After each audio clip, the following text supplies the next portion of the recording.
Hello there. Hey, how art thou? I'm great. How are you today? I am great. It's so good to see you. I know it's been so long. You in the red lipstick. I like the red. Oh, thank you so much. Yeah, honey, this is my red lip today. So, Mhm. good afternoon, good evening, and all that good stuff to you. Um, we are here before you today, you guys, and talk about the title of this episode is Elections versus Education. Now we know that whenever there's an election, education is always somebody's talking point. And of course, they say what they think we want to hear. They tell teachers what they think they want to hear. Um, they tell, the parents what they think they want to hear. And honestly, in my experience, at the end of the day, nobody keeps their promises to us about anything. Let's just go and be real about it. But a couple of things we're going to talk about today. We're going to talk about book banning. Oh, did somebody say is it 1950? No, it's not 1950. But here we are again talking about banning books. And we'll be talking about what's going on in the governor's race near me here in Virginia. And we have another story as it relates to Loudoun County, which of course is here is near me as well. Hey everybody coming in the room. Once again, if you are listening to Hey, this everybody. the podcast, if you want to become part of the live show, just subscribe to the YouTube channel, the Teacher Project 2.0, here on to the YouTube, and you too can be a part of um the live show. And you can also email us if you are an educator or you have a point of view you want to share. We are open. The doors are open. Our platform is open, and we always want to hear opposing views. Y'all know myself and El Teddy don't always agree here either, honey child, but that's what makes it fun and interesting and also well rounded. Because let's be real, if we agreed on everything all the time, this would just be a boring place to live, right? So, Dr. El Teddy, how's it going, sir? It is going quite well. Um, I've I've been working real hard. Um, You have. uh, but we make it do what it do. We make it happen. I am so glad to be here. I have to sometimes remind you every now and again. Hey, I know. And I thought about it yesterday, but we did the other live yesterday. And so I knew I had a meeting after work today. And I do my other live on Thursdays, but we're going to make it happen. I'm definitely going to make it a priority to make sure we get this done every week. One, because I love doing it. And two, the platform is growing. And so we want to pick up the momentum and keep it going and keep it moving.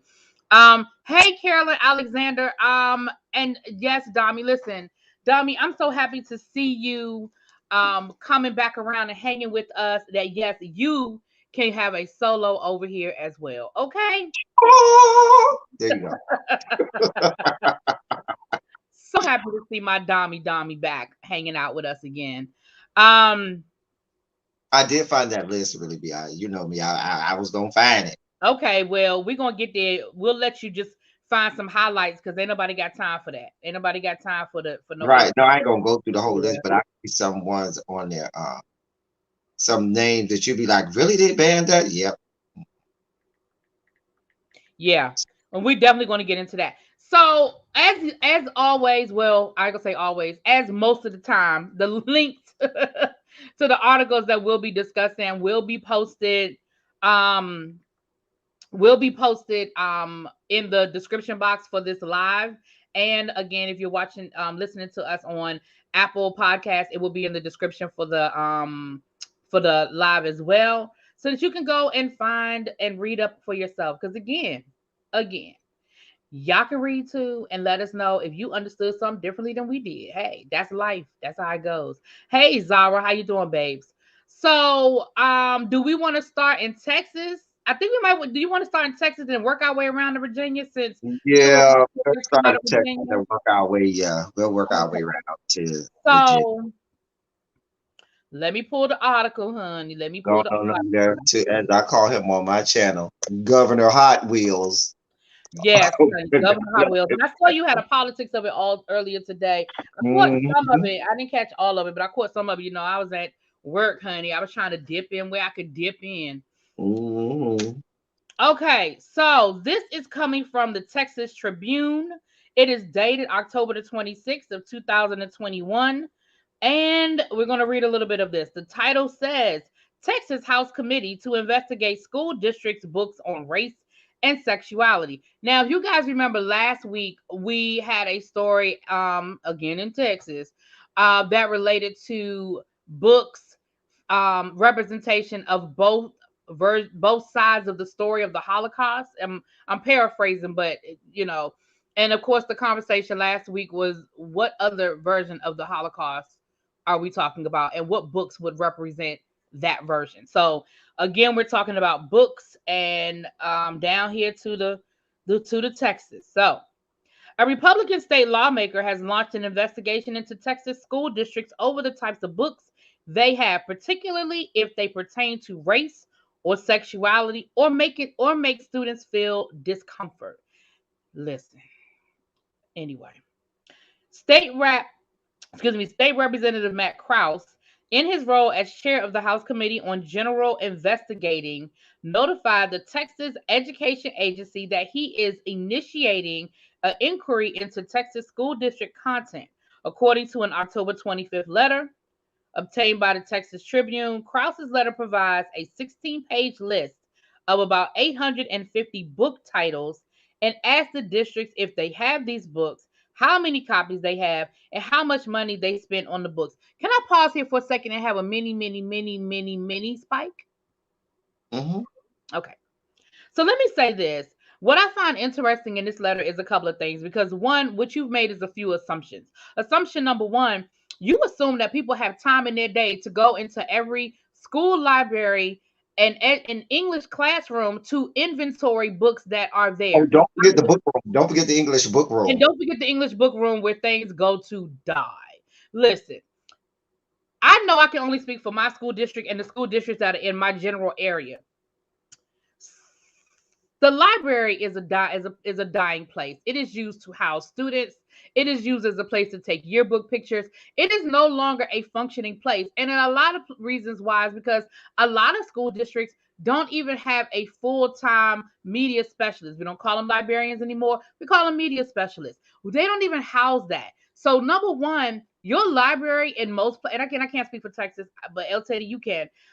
Most libraries in the school districts aren't even functioning places. So you're making a lot of assumptions that the library is what it is. Second of A all, lot of media specialists have only do it part of the day, and right, the other part of the day they're actually teaching classes. So they because they have to have right. certification, So so you forth. think that somebody has time to pull a list of 850 books? Y'all know how many books? I mean, 800. Listen, that's a lot. And Second of then if you all, have multiple copies, because some of the ones, and I've just emailed you the list. Some of the some of the books on that list, you probably have even more than a class set. I right, see a book on that list that I know we had enough for the whole grade level because it was a book that we did for a whole grade level, but that's not right. here. So I'm a read. I mean, I'm gonna read a little bit more, and then El Teddy has sent me the list of all 850 books, which I will add to the links so you guys can just go look at it. But we'll go through a couple of books. Like, ain't nobody got time to read titles of 850 books, but I think you guys might be surprised at some of the books that are on this list of 850.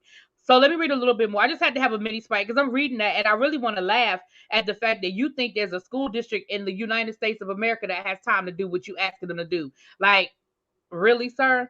Anyway, his list of titles includes bestsellers and award winners alike, from the 1967 Pulitzer Prize winning novel The Confessions of Nat Turner to And Between the World and Me, to last year's book club favorite Hood Feminism: Notes from the Women That the Movement Forgot. I actually read that book. It was actually a really, really good book.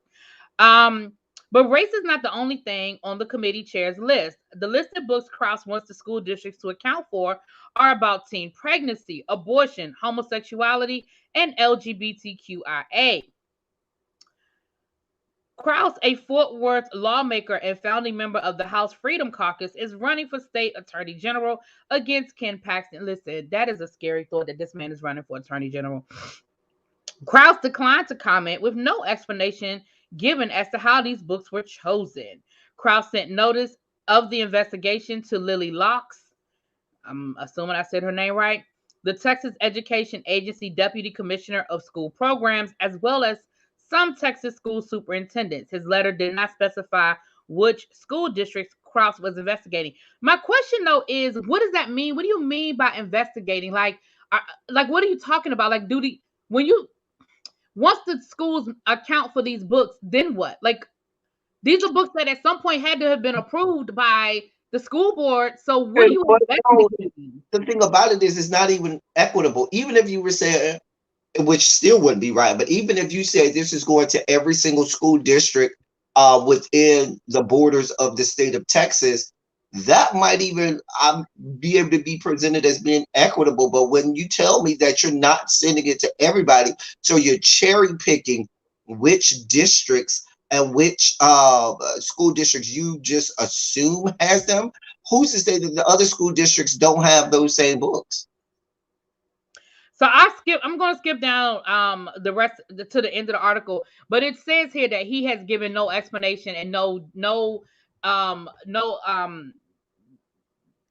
reason for it as to what he's going to do with it. And like El Teddy said, he's cherry picking where he's looking.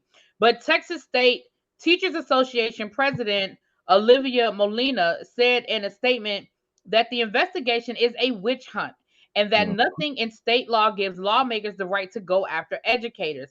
This is an obvious attack on diversity and an attempt to score political points at the expense of our children's education, she said.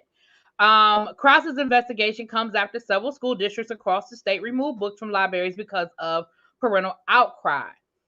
Again, I'm going to skip through, and that's why I always give y'all the link, because if you want to read the whole article, it is there.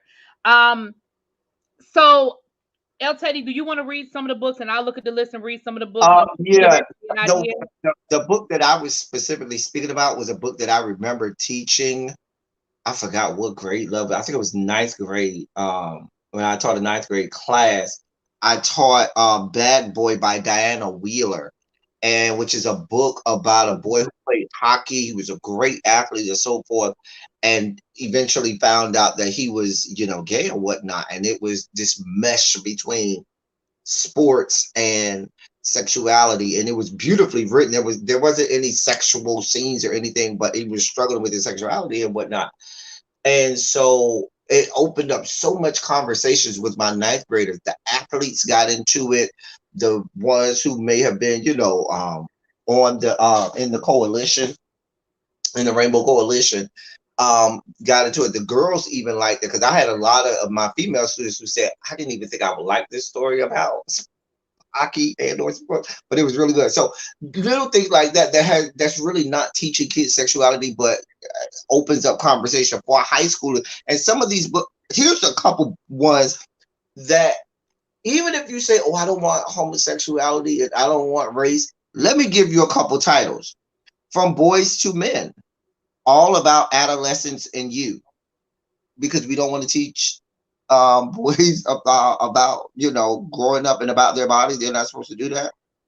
I saw another couple titles. Wait, hold on, hold your horses, because it was as if they went, and you know how you have the filter on your computer, and any website or anything that has a specific word or phrase gets blocked. That's what it sounds like. He did. Um, there's a book that's been titled "You and the Supreme Court Justice." I mean, things like that. There's a book that is banned that's titled "The Teenage Body Book," which is supposed to teach teenagers about, puberty and adolescence. The Teenage Guy's Survival Guide. So it's not just like about teaching them just sexuality, but it's helping, even books that are helping kids figure out what's going on. 'Cause I remember being that child that was like, what the hell is going on with my body? And I needed to go read a book that was going to teach me what was going on. Because, sometimes parents are so uncomfortable talking to kids about the birds and the bees and what's literally happening with their body. They banned the reproductive system, a book titled The Reproductive System. I mean, and these are, and and I'm picking out, cherry picking these types of books because these aren't books where we are shaping opinions. These are scientific books that are in the. So if you're going to ban this, we're banning the whole biology class. We're banning, what are we talking about here? And then if you're going to cherry pick these things, you damn sure ain't teaching no Shakespeare. You damn sure ain't teaching none of the classics, which is heavy laden with sex, which is heavy laden with all types of homosexuality is in there. All types of sexuality and sexual everything is in there. So where do you draw the line? Yeah, Um, I'm reading through the list, and you're right. It looks like they just put a filter. It just looks like they just put a filter because there a lot of stuff is just repetitive. Roe v. Wade has got to be on here 20 times. mhm. There's a book on here about Native American, something about genocide. There's a book on here called the KKK, the birth of an American terrorist group. Gee, They can't imagine made why the you book want to called ban that. Geography Club. Can't imagine why you'd want to ban that.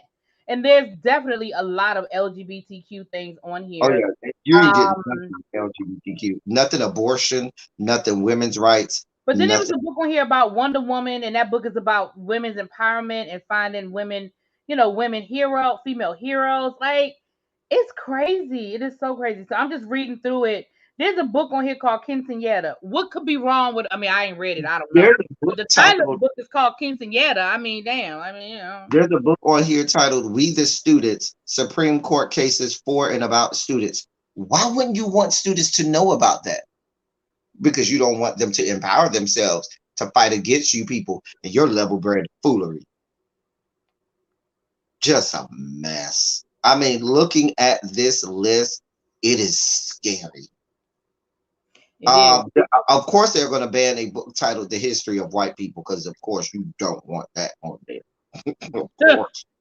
Oh, no, not going to have that. Um, I'm looking at this list and it is it's scary. It's really scary as to what is happening as an English teacher. It's scary what they're doing to that whole wow. Looking at this list, and doesn't just cover fictional novels. This covers scientific based novels. So now you're dipping into science classes. Now you're dipping into history classes and so forth. So where do we draw the line? I mean, it doesn't help that our education system is already behind most, if not all, first world countries, and even behind some third world countries. That's a whole nother argument that we can have on a whole nother live. But yeah, you see me really be feverishly looking down this list of 850 names because I told her I'm gonna find this before the program is over, and I found it. And yeah, this is upsetting. This is unfortunate. And really B did say she was gonna put the list in the description box. Yeah, I'll put the list. I'm gonna try to see if I can drop it in the chat, but it's a PDF, so Hmm. y'all know my skills ain't all that Yeah, fancy. it's a yeah, it's a yeah, like you said, they just put the filter on and say, yeah, all of these books. Let me filter them now. So Let me yeah, put it in the chat.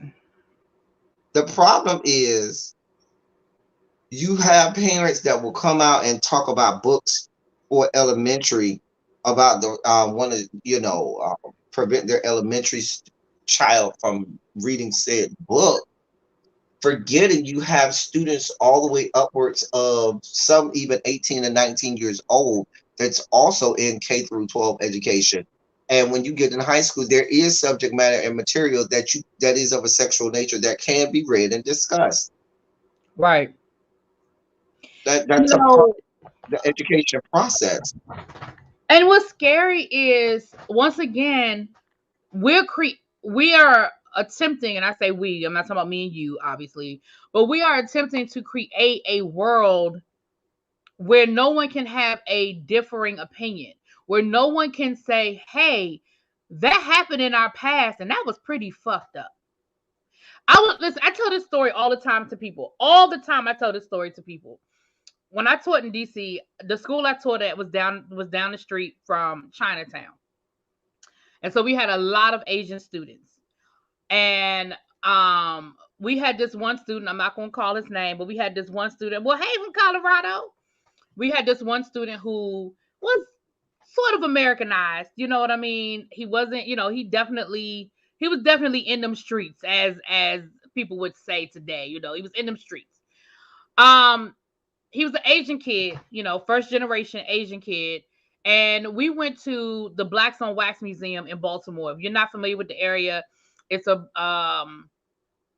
museum in Baltimore. It's sort of like a black version of the Wax Museum.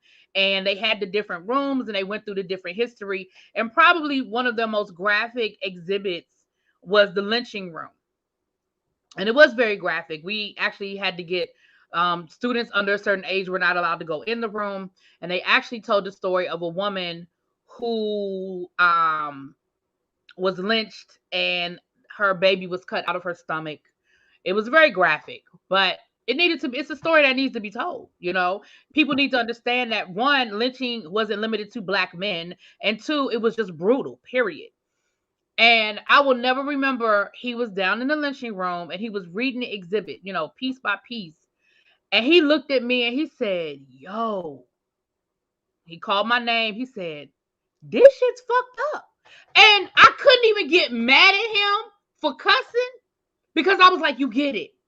You know what I'm saying? Here's an Asian kid who probably ain't know nothing about Black history, wasn't, taught.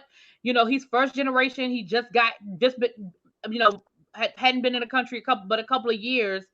And the experience was worth it. I mean, we laughed about it, like me and the other teachers laughed about it because he was so shocked, but he couldn't turn away at the same time, and he got something out of it. And I mean, I couldn't do nothing but laugh. He was like, "Yo, this is fucked up," And those are the experiences that, if our current mindset, our kids won't get anymore. And all of us need to know about other, and nobody's history is without a blemish.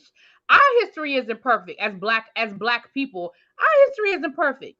I was talking to my students today, my AP kids, about we're getting into the beginning of the slave trade, and we're talking about how black people owned slaves. That's a conversation that needs to be had, but they didn't know it. They weren't taught it. And so if we start shunning away from the things that make us uncomfortable, we are creating a society of ignorant ass people. Well, the thing about it is, not just that, and then I'm gonna shy away from the historical stuff, but certainly when you start to look at the books on abortion, or books on the coalition, the Rainbow Coalition, books on puberty, people are going to seek out information that lets them know what is going on. If I'm over here and I'm grappling with abortion and Texas tell me I can't have an abortion after 6 weeks legally, guess what I'm going to do? Go find some other means and ulterior methods with which Absolutely. that We're gonna be that back may to the wire hangers. injure my body irreparably. Right. We're gonna be back to the wire hangers and drinking blood. Right. If I'm a young man struggling with my sexuality, or a young lady struggling with my sexuality or gender identity or whatever it is, I'm going to go and seek out any information that I can get. It could be misguided information, it could be the wrong information, but because you are so it's such in need, and you have a thirst and a hunger to find out what's going on, and if they don't have the books, mechanisms, and things in place so to properly educate kids on this, to properly edify them and empower them and let them know, hey, nothing's wrong. Hey, this is normal. Hey, this is how this is go. This is what you should expect. this, and even when we're talking about just puberty, you're banning books that are helping kids know just what's happening with their bodies with their because they're bodies. growing. Exactly. And like I said, every child isn't in that household where the mom and dad sits them down. Let's have a conversation about the birds and the bees and what's happening with your body. Think about how many single parent households we have on both sides. Let's say you're a single father, and now you got to try and explain to your daughter everything going on with her body, or in which is a lot of cases, a single mother trying to have a conversation with a young man about a lot of things that go on with his body. We talked about that on David Makes Man. I remember one time when David went home and JG asked him a question, and JG about what he had going on with his stuff, and he was like, "Oh, this what you do, because the mom had no, that's not." And so, and it might be empowering if you could read a book that says, "Hey, that's normal. This is what happens. This is what you do," and so forth. And it's just, and I'm gonna take it even further now. This may go from real places. Think about how many people don't go to a book and just walk down the block to someone on the block to get information on something like sex or something like how to deal with women. And then you end up having a lot of the things that we have in our communities where women are being objectified because the first knowledge that a young boy got on how to deal with a woman is to objectify her and to um, not do right by her in terms of trying to build a relationship with her. And I don't know. I'm on my soapbox. I don't know. But there's such but here's the thing. It's okay for you to ban these, but we got some of the classics that you ain't even looked at and haven't dreamt of touching, and they touch all of the same issues. And if I'm a creative English teacher like I am, I could take I could take the novels that we all love, and it has everything that you want banned right in there. So you're gonna ban those too? But here's the thing: where does it stop? Where does it stop? I mean, I mean, this has like been a conversation, that's gone on for years and years and years. Fahrenheit 450, was it 457? You can correct me. For Fahrenheit 451. 451, thank you. I mean, where does it stop?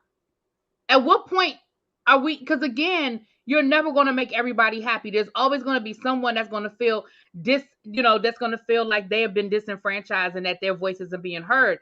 But again, I was telling you, me and El Teddy, we were pre gaming, I guess, for lack of a better word, pre-production before we went live, and we were talking about this. And when I sat down to set the live up and pull the articles and put everything together, I turned my TV on and it was on MSNBC because I look at Morning Joe in the morning on my way to work. And before I go to work, I should say. And they were Nicole Wallace was talking about it, and they were talking about, she had, oh, I forget the woman name, that, but she's a contributor on Nicole Wallace's show a lot. She's a black woman with long silver dreads, beautiful. Her name is escaping me now. I think Fran, but don't quote me on that. But anyway, she said, when I was growing up, I wasn't comfortable with Gone with the Wind. The book triggered me, but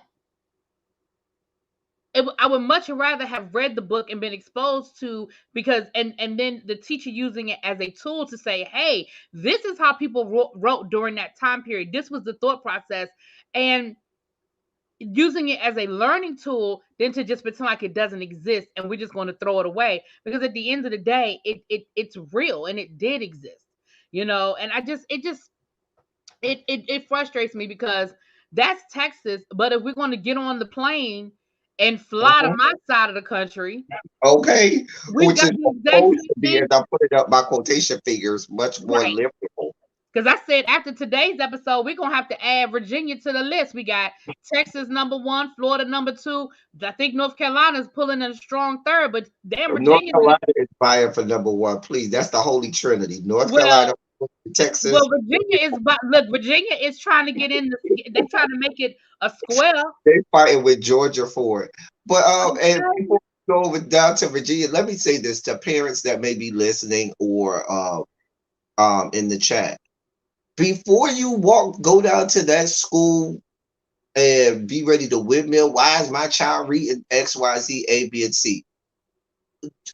It's just the same as when a parent calls you and tell you your child did wrong, and you come down there and fight. My child ain't never did nothing wrong. No, you go there ready to listen, truly listen, not hear, because hear has the word ear in it, and if I you have gotta ear, take this call. okay, you can hear.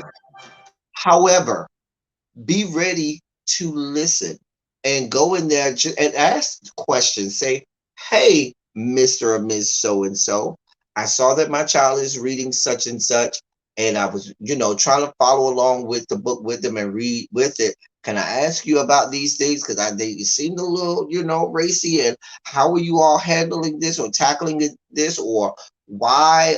What was the rationale and reasoning behind this being on the reading list for this year? You want to talk about that, or can we, discuss that? Because I just have some questions because it made me look some kind of way. That's how you go into that.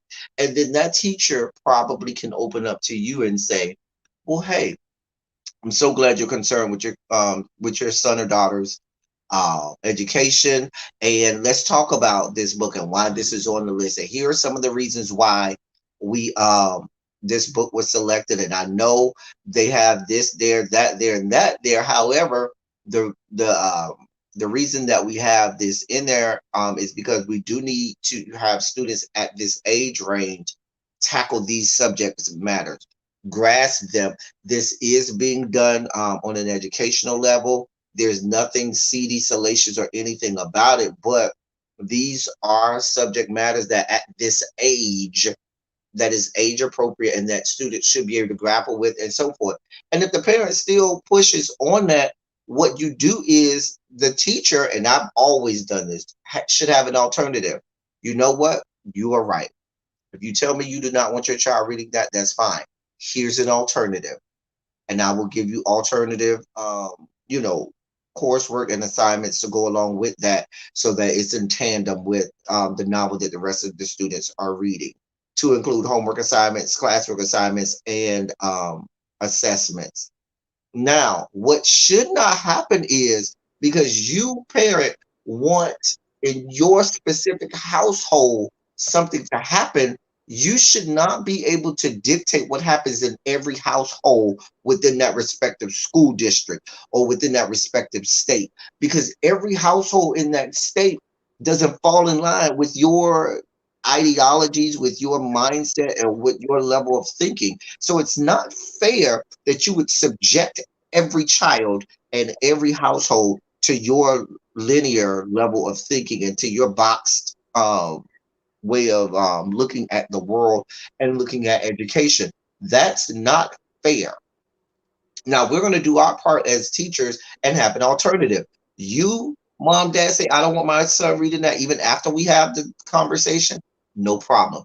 Here's the alternative assignment along with, this, that, and the third.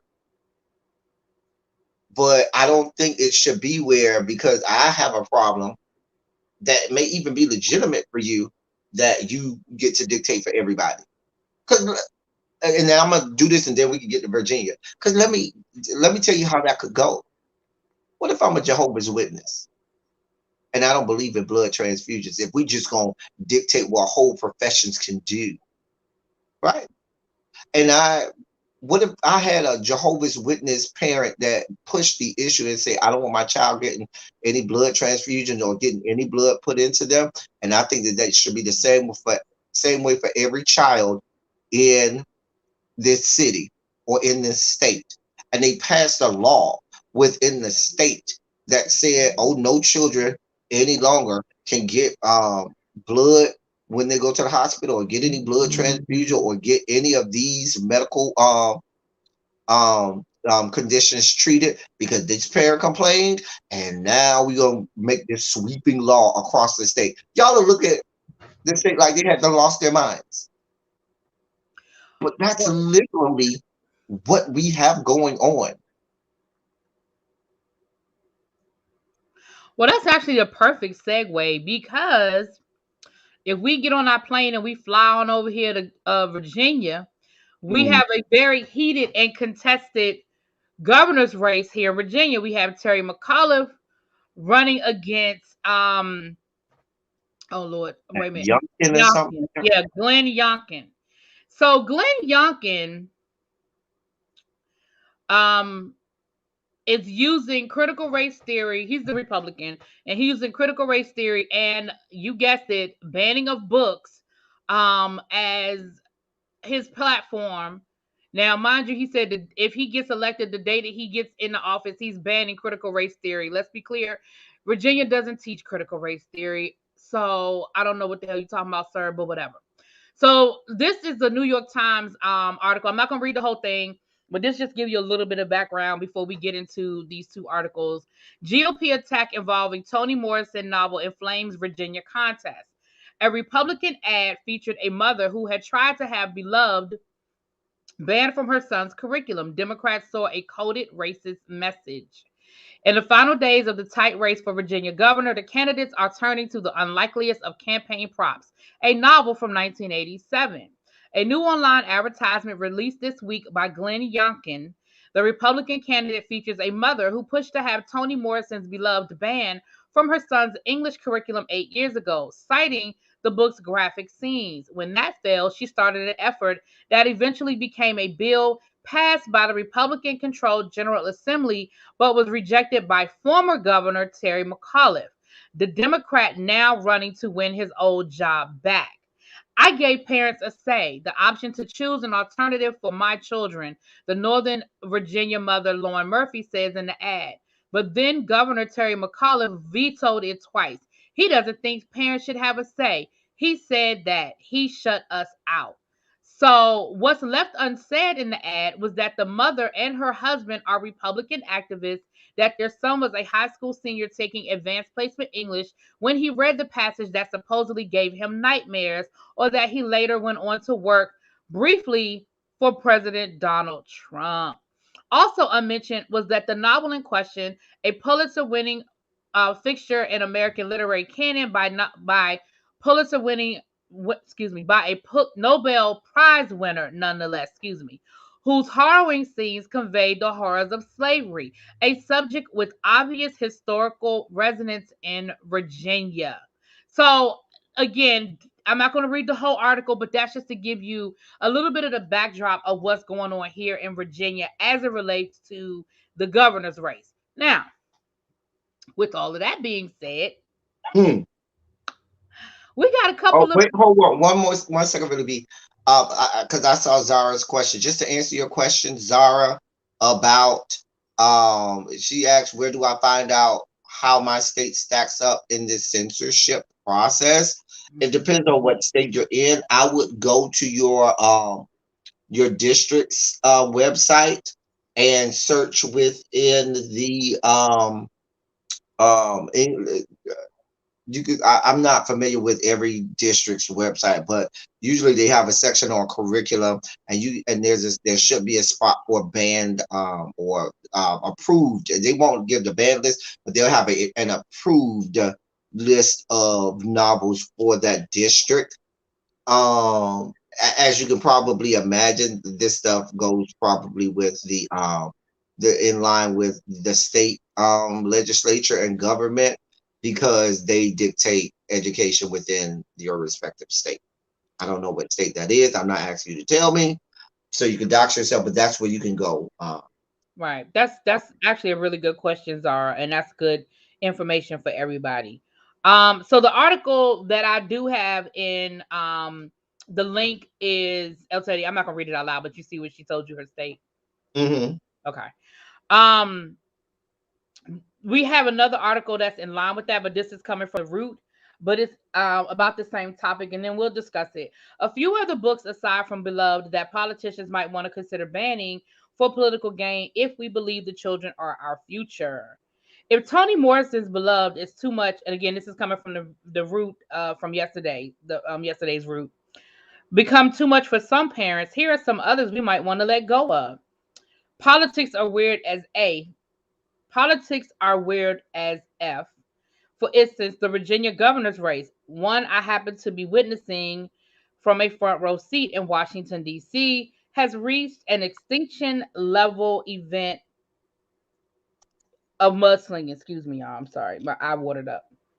Glenn Youngkin, the Republican nominee whose ads make me hate him as a person, and Terry McAuliffe, the Democratic candidate whose ads also make you hate him, are locked in a relatively dead heat to take Virginia's executive mansion.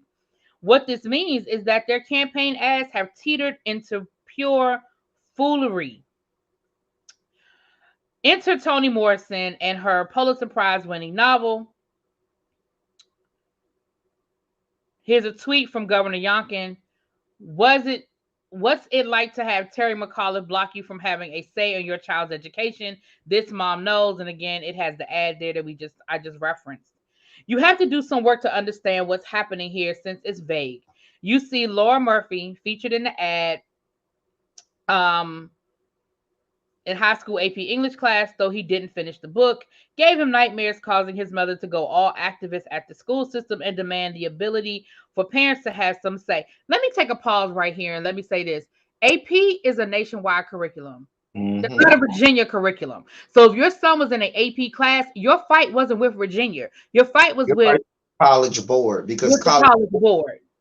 submits the list of novels that will be tested on the AP test, because this had to be AP Lit, because AP Lang doesn't even do fiction. AP Lang only does nonfiction text. So this had to be AP Lit, and he had to be in 12th grade, because you take AP That's what Lit they in said. They said he was in 12th grade. So your son is legit about to go to college and you still okay. Anyway, and he's still getting nightmares from an okay. I'm drastically oversimplifying this because it's beside the point. I bet that most people who are invested in banning the book haven't even read so much as a page of it. For one, Beloved is not an easy read. No, it is not. I don't know a single human who read it one time and was like, I got it. I don't know if I've made it all the way through in one sitting, and even then, I still find it to be one of the most difficult reads of my entire reading experience. You have to put in work and effort to truly understand it. Sure, you can pull out an excerpt where traumatic and explicit things happen, but you can do that with the Bible as well. I don't hear nobody trying to ban that. But using Beloved as a political touch point did make me think of other books I know I had to read in high school. If we want to get rid of books that might have some problematic themes, then here are a few other books that might be worth examining. So let's talk about this. Romeo and Juliet. Have you read this shit? Sex, drugs, murder, suicide, violence. I had nightmares too. A separate a separate piece. I rather enjoy this book, but I mean, kids are mean, and prep school kids can be meanest. This novel has betrayal, attempted murder, jealousy, envy, I and would love a separate piece. right. It's like all high school. How is this good reading for students? Hamlet.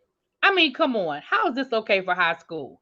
LSD trips, ghosts, murders, suicide, fighting with parents, spies, etc. You can't trust anybody in this story. Hamlet and his mother get into a yelling match, if you remember that.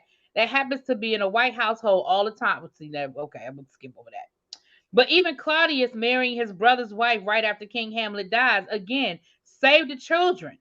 Lord of the Flies. I don't remember a ton about this book, but what I do remember is that a bunch of kids end up stuck on an island and turn basically into naked and afraid. It does, though. Ultimately killing one of their own.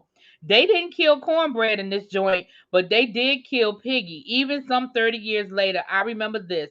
It stuck to my ribs when they were trying to kill Ralph. Ralph, like Trezvant? No. I don't remember them. I just know kids out here killing kids, and we can't have this invading the minds of our children. Fahrenheit 451. I love this book, but I was also ready to burn the shit out of some books after reading it too. And not like suppress, just to burn it. Like in 451 degrees, really the degree at which books catch fire. Inquiry minds would like to know. You ever know how impressionable young minds might be? If we try to save the kids from imagery that might harm them or the greater community. And you get the point. I mean, if you read the root, you know that the root is all about, but again, I'm the black, points are y'all. I'm black, y'all. I'm right, black. Black. but the I'm points black. are valid. The points are very, very valid. Um, Just to help you out, Zara, I did a quick search. I went to Google. I typed in Massachusetts education. They pulled up the Massachusetts Department of Education and Secondary Education. I then, in the on the front page, went to the search box, typed in approved novel list. The first hit was a Word file, and when you go to the very end of that Word file, which would be page number 122, I believe it is, it starts with the Appendix A, which says suggested authors, illustrators, and works reflecting our common literacy and cultural heritage. So it starts with by grade level, giving you suggested novels on a grade level. And but that's just suggested. It still allows for school districts to have even more exhaustive lists of books and so forth that they can have. And they just the State Department has just suggested, but you can go to your local school district and see a more comprehensive and exhaustive list. That's just to answer your question, because we here for you. We here to give you all of that information. See, thank you so much, Dr. L. Teddy. So hey yeah, Tracy, hey Tracy. So yeah, that's what's going on. Well, we have another story from Virginia, but that's what's going on down here in the great state of Virginia, child. listen. I please applaud me, really, be that I did not have a whole sugar spike, because as an English teacher, I'm really spiking out inside, but I'm holding it in Okay, because thank you. I'm spiking out. This touches right to the nerve of an English teacher. You telling me that I can't, teach literature as I need to. I'm holding it in. I'm- But again, I don't even understand. I mean, going back to the beginning of this whole story, if you have a problem with the novel that your child's AP English class is taking, number one, AP is optional. He don't have to take that class. And number two, that's a school board curriculum. That is not the state of Virginia. I mean, child. Anyway, well, our last article of the night, because we got 13 more minutes, because I have to go. And El Teddy has to get on a bunch of conference calls because he, try to be important and shit. So,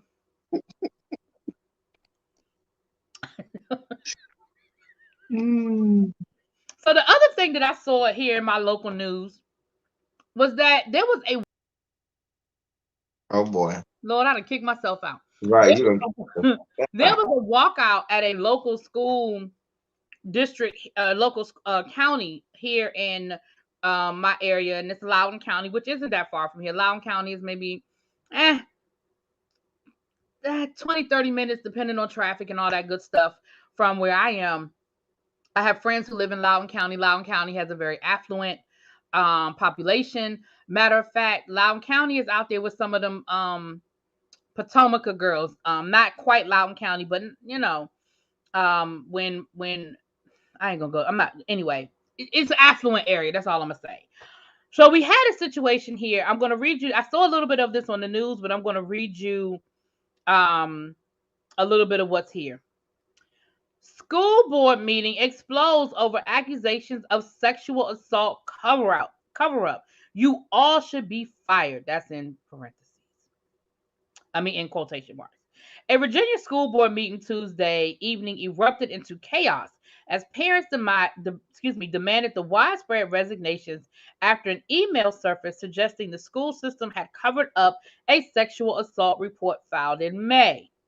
Parents of students in Loudoun County said Superintendent Scott Zeiger, along with the entire school board, suppressed a sexual assault allegation made by a female student at Stonebridge High School in Ashburn, Virginia. Just to give you a little bit of context, El Teddy, Ashburn is where um, the Redskins practice camp is. A lot of Redskins players and executives live in that area. So again, I'm Mm, just trying to give you context of who's living out there, right? gotcha. Um, citing a confidential email that was recently made public. Dozens of students at multiple county schools, including Stonebridge, staged a walkout prior to the meeting to show solidarity with abuse victims. The email sent by Zeiger to school officials immediately following the allegation made on May 28th said the student had accused a male student of assaulting her in a restroom, and the Loudoun County Sheriff's Office was investigating the incident. Few other details were provided. A month later, Zeiger claimed to have no knowledge of the reported crime. Ooh, that ain't, ooh, that's, ooh. The alleged assault was not made public until the same male student was charged earlier this month with groping another girl inside of a classroom at Braun Run High School, also in Ashburn, on October the 6th. The Virginia juvenile court judge found sufficient evidence on Monday to sustain charges that the teenager sexually assaulted the girl in the bathroom.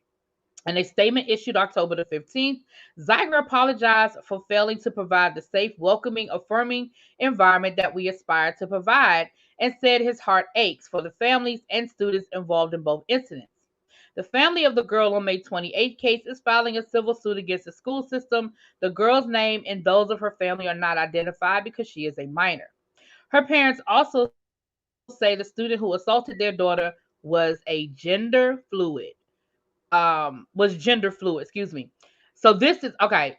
So up until this point, it's like, okay. Here's where the story goes left. Because I know y'all were thinking, y'all always bring us controversial stuff. Why y'all bringing us this one? Well, here's where it gets controversial, people. The teen's attorney said that the two students had consensual encounters twice before, and that the teen told detectives the assault briefly and accidentally occurred when a knee-length skirt he was wearing got caught on his watch as the two were together in the bathroom. Parents at the Tuesday meeting pushed back against the school system's recent transgender policy change, which allows students to use a name and pronouns that reflect their gender identity regardless of what has been recorded in the student's educational record. The policy, known as Policy 8040, also permits students to use the restrooms and locker rooms that correspond with their consistently asserted gender identity. The policy was adopted after the May assault, the Washington Post reports. You are so concerned with pushing race and gender that you sacrificed our children, Patty Menders, president of the Loudoun County GOP Women's Club, told board members at a meeting. A girl was sexually assaulted in May, and you all knew about it. The predator was put back in schools to sexually assault another girl. You all should be fired. So here, and I'm going to let El Teddy go after I say this. So here's my issue, which I think he shares my issue. I'm not defending anything that happened or didn't happen in that bathroom because I wasn't there. I've heard both sides of the story. It is what it is. What I am going to say is, what this got to do with him being a gender fluid teen? Because the policy of him being in the bathroom with, your daughter didn't go into effect until after your daughter was assaulted. So I'm not understanding the connection. Go, Elton. You know what's so funny, really, B? You see how life happens. Remember 2 years ago, we were having a conversation about how these things were already taking place in one of my school districts. And you were like, we don't have none of that up here yet. And I was like, don't worry, it's coming down the pipeline. And look how about 2 years later, now they have passed all that you have to identify students by the pronoun of their, comfort and choice and all of these. And we had that conversation We some two had. and you were like, yeah, we'll have none of that here. So I think that I'll start with that because I find it interesting that we're here now, and it's we didn't, 2 years ago, it was nowhere in the horizon. So that's that. We always at the cutting edge here on Teacher Project 2.0. Anyway, they're going to what it sounds like to me. The reason that they're introducing that other law into this whole situation is there's a nothing to see here situation. Let's be clear. Because if there was something to see here, the police would have been involved, charges would have been filed, and it would have been out of the school board's hands. Now, did the superintendent handle it correctly? Absolutely not. His response should have been, this matter is in the hands of such and such police department, and they are on top of it and in charge of it.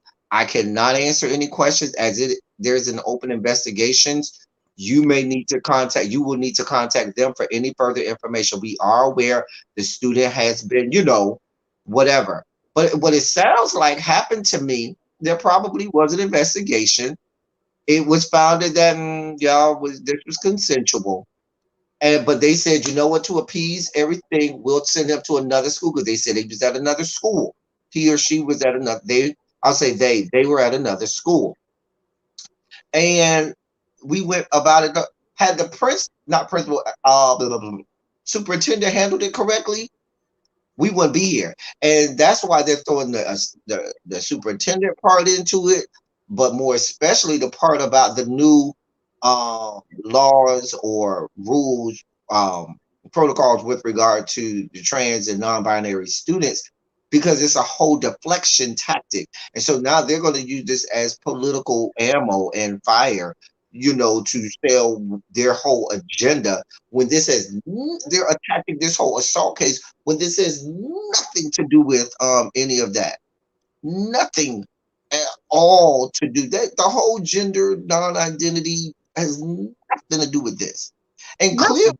your child don't even have a problem with it, because it sounds like your child was dating or hooking up with this non-binary, non-gender conforming student.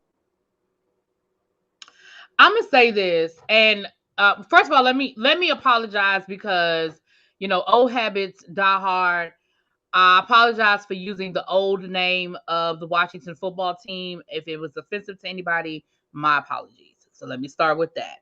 Second of all, let me say that Zara, one of our loyal subscribers, said that the Real presented this differently. And so what she said was that they basically said transgender using a girl's bathroom assaulted a girl, and the case was suppressed to protect trans issues. See how that is not what happened here. Yeah, that's absolutely That is not what happened here. And and this is a conversation that we've had on my channel, and you have as well, El Teddy. But as a woman, we've had this about how hard. I'm not saying because I don't know what happened. It's their word against this girl's word. So I don't know if it was a consensual situation or if the child, the trans, and again, there's a difference between transgender and non-binary, with gender non-conforming. Those are two mm, different things, and that's the other problem is those are two different things. Gender non-conforming doesn't mean that they're transgender at all. That just means that if I want to wear a skirt, I'm going to wear a skirt. If I want to wear a suit, I'm going to wear a suit. That doesn't, and it has nothing to do with whether they're gay or straight. It just means they might feel like wearing a dress one day and they're going to wear a dress. And some people might use that term to describe Prince back in the day, gender non-conforming. Prince wore a lot of stuff early on in his career that people was like, oh, Prince wore heels. Now we know he wore heels because he was short. He did it for the purposes of height. But if you go back to the 1980s, um, Boy George would be considered gender non-conforming in today's world. Now, Boy George is a gay man, but back in the day, people didn't know what they didn't know whether Boy George was a girl or a boy because you never knew, depending on what day of the week, how he wore his hair, the makeup he put on, and the outfit he wore. That's gender non-conforming, and they'll tell you if I'm wrong. Please correct me. But transgender is totally different. So to compare, so to combine the two is already unfair to that young man. and it is also different from non-binary. It is Uh, absolutely different from non-binary. So again, it's not fair to compare to blend those two together because one has nothing to do with the other. One has nothing to do with the other. So I and mean, this other case has nothing to do with protecting uh, a trans student or anything to that. The superintendent just got it wrong. They handled it wrong. handled it wrong. And He handled it again, right. And again, what El Teddy is, if you take the LGBTQIA part out of this situation. Anybody who's worked at a school, we've seen this happen before. And unfortunately, people don't always handle it correctly. And I'm not making an excuse for this superintendent, but I agree with El Teddy. It sounds like that's exactly what it is. It sounds like you have two people who have very different versions of a story. I told my side of the story. They told their side of the story. And like you said, if the police were involved, then there was a report, there was an investigation, and they probably did not have enough evidence one way or the other to say, well, she's lying, or to say he's lying, or they are lying. And like you said, El Teddy, to resolve the issue, they probably just involuntarily transferred the young man Mhm.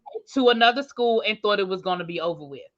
Unfortunately, this young man sounds like they got into some more trouble at their new school, and so all the old stuff came back up. But again, it said groping a young lady. Again, I'm not making excuses because I don't know none of these people, but I work at a high school.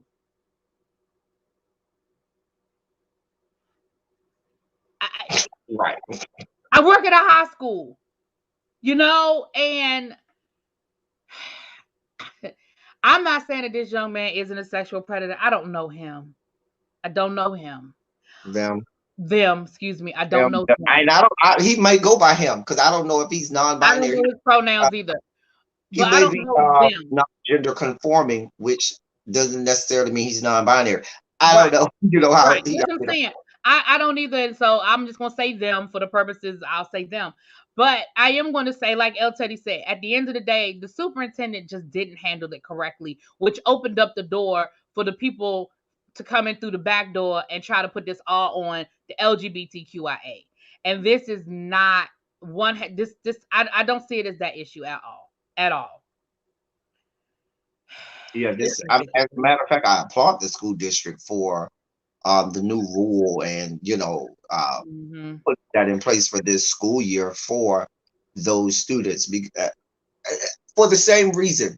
Even if worst case scenario, if all of the horrible things that they're alluding to about this student is correct, just because this one non-gender conforming or non-binary or however they identify student messed up doesn't mean that you punish every student that falls into that category. In the same vein, just because one black person messes up doesn't mean that you punish every black person because of that's not how this works.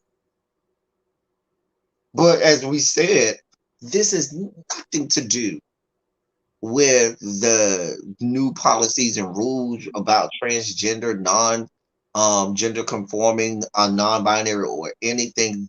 That is a red herring. That's exactly what this is. A red herring. Yep. And I agree. You're right. You're right, Zara. We know that men's footwear. They wore heels before the women did. That's a fact. But I'm just talking about when we talk about contemporary fashion, the 1980s. That wasn't always the accepted footwear for men, without people questioning your sexuality. All right. Um. So yeah, you guys. So we talked a little bit about our favorite state of Texas. We got a new state in the top 5, which is Virginia. I would definitely keep you guys updated on the governor's race here in Virginia. It, I'm be honest, I'm sick of it. Just like the person who wrote the article for the Root, I am sick of it myself.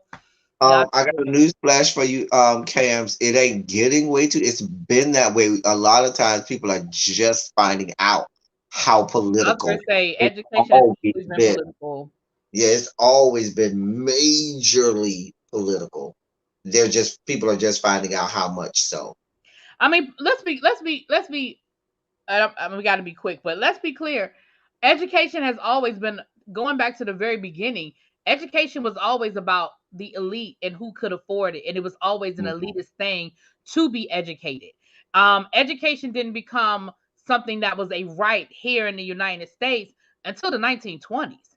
Prior to that, if you didn't have money or you weren't in some school basement, it was not a universal thing. It was only after child labor became illegal here in the United States that people gave a damn about what was going to happen to the kids. And we didn't even have a Department of Education or a Secretary of Education until 19 until who? Carter? Yeah. Yeah, I think it was the Carter. 1970s. It was the 1970s. So, yeah, I mean, it's always been about because, contrary to popular belief, it wasn't like everybody was in school except for little black kids prior to. No, if you were poor and white, you ain't getting no education either. It was always political. It was always an elitist system. So, yeah, I'm with you. Yeah. Yeah, it's always been that. Um but anyway, I want to thank you guys for being here as always. Please make sure to tell a friend to tell a friend. Shout out Alexander Rogers. Tell a friend to tell a kin. Subscribe, like, share, um, and definitely come on through and join us. Um, Essentially, they want us to shut up and babysit. That is essentially what they want us to do. Absolutely. Absolutely. Again, the links to the stories are in the description box. Zara, I'm going to do my best to get that PDF, find a way to get that PDF posted. If at the I'm gonna find my best to get it posted. If I cannot, I will email it to you. But I'm gonna find a way to try to see get that link posted. I was having a hard time doing it from my phone, so when I get on the computer, I'll play around with it. But those articles are listed in the description box, and I turn the rest over to Dr. El Teddy. We definitely thank you all for being here today. We kept our promise. We came back this week. I know y'all looking for us not to be here. We here. We is here. And we'll be back next week. God willing. And bring you all the good stuff. We're trying to keep on the cusp of what is out there. I'm actually glad that we were able to do the story about this last story we did, because as we can see, misinformation is being put out there and is widely being Mhm. circulated, and Mhm. people believe that misinformation well before they believe anything that we're saying right now. So that's interesting, because I didn't know that misinformation was being put out there like that, and people will Yeah, take and I that. don't watch the real, so I didn't know that was either. Yeah, so and in this day and age, especially with everything going on with the Netflix situation and everything, we don't need any more ammunition to be given toward, our brothers and sisters of the trans community. Anyway, until next time, we have enjoyed being here. We'll be back next time. That's all I got, really, B. That's all I have too. I will check you out. I'm gonna be over on my channel in about 10 minutes to talk Yeah, we got about and the Real Housewives of Beverly Hills reunion from last night. So y'all come on over there and join us. I'll talk to y'all later. Peace. peace.